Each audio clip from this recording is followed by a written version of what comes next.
So when I was offered the job, Richard Marius offered to help me recruit good faculty, and we set at it. And in 5 years' time, we had a good, strong department of several of the best people from the graduate schools and the best graduate schools. One of those was Charles Reynolds. Charles Reynolds was a Methodist who had grown up in Alabama, and he'd gone on from that, and he had come along just at the time that Martin Luther King was, the whole civil rights thing was developing. But Charles went to Southern Methodist University, and having done well there, being quite a brilliant student, was very much interested in the social movement, the social aspects of Christianity, and the needs of the nation to become to desegregate its schools and to develop better civil rights and so on. So he went on to Harvard for his doctorate. Charles was the kind of guy who looks around for ways in which you connect things. Reynolds, when I talked with him, said, "You are developing the kind of department, and Tennessee is in a critical kind of area." Obviously, he had a kind of, my guess is, a kind of missionary. He didn't say that, use that term, but I think he really wanted to have an influence in the South. So he accepted our invitation to come. He became very much interested in what was happening in the Vietnam discussion. By this time, Vietnam had come into the picture very heavily. Two figures at UT who were very prominent in this were Charles Reynolds and Richard Marius. And both of them began to speak out in various ways against what was happening in the Vietnam War. This boiled over, particularly, as you know, in the spring and summer of, 1970. Kent State, taking over of buildings, all kinds of radical things occurring, student demonstrations.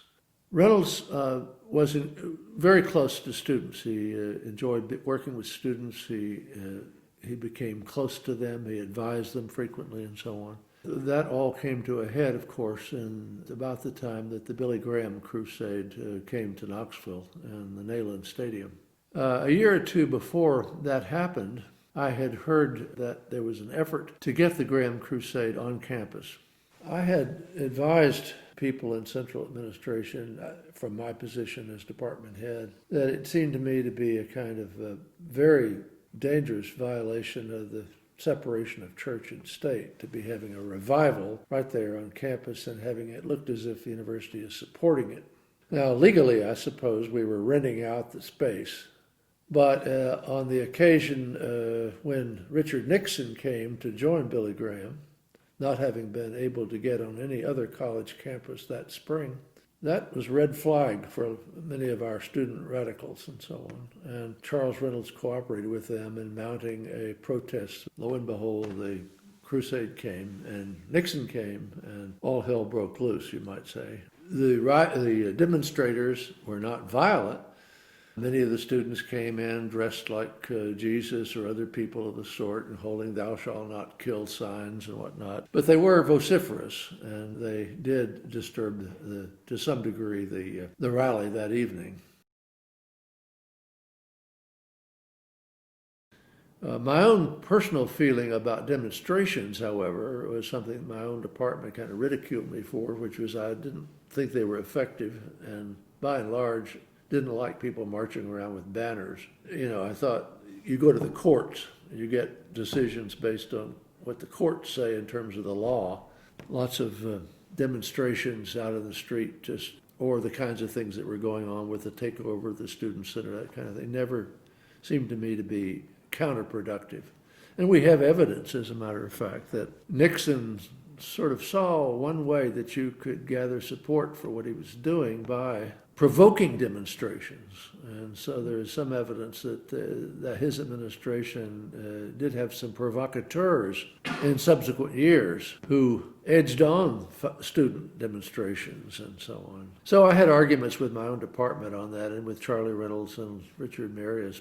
So at any rate, when the Graham Crusade took place, I was out at the Senators Club with the celebration for the president, and as we came out of the dinner that evening, Holt and Bowling and others had left that before that demonstration got very much underway, they had left and come up to the dinner for Andy Hope.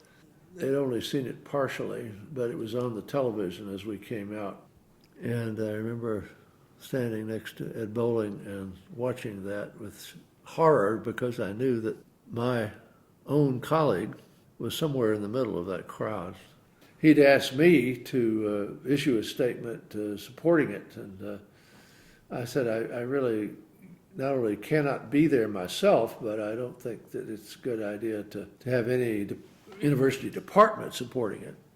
I had to refuse some other things as well. Earlier, there had been what they called a moratorium on classes. The students wanted to halt classes and protest the Vietnam War. I didn't think that was a good idea either, but I had my own department had several people who felt that we should, but I didn't think we should take a position of that sort as a university academic department. But at the same time, I felt I should be supportive of the work that Charles Reynolds and other members of our department were doing academically and should protect them in their freedom. As it turned out, I think we won the day there, although Reynolds was hauled into court and fined $20 for disturbing a religious service. The fact is that he was vindicated. That was unfortunate that those things occurred the way they did, and it was too bad to have that happen. But I think it was, and my personal view was that it was not a smart thing to have that crusade in that place, and certainly to have Richard Nixon coming aboard to do that. I certainly, at the same time, didn't go along with the kind of interruptions of the thing that happened. That was perhaps one of the most publicized incidents. And it certainly did not endear the cause to the public here in the state. Public opinion was certainly not supportive of what the students had done, or was it ever. I frankly cannot see that demonstrations beyond quiet marches or something. It doesn't seem to me that the case is made to the general population that way.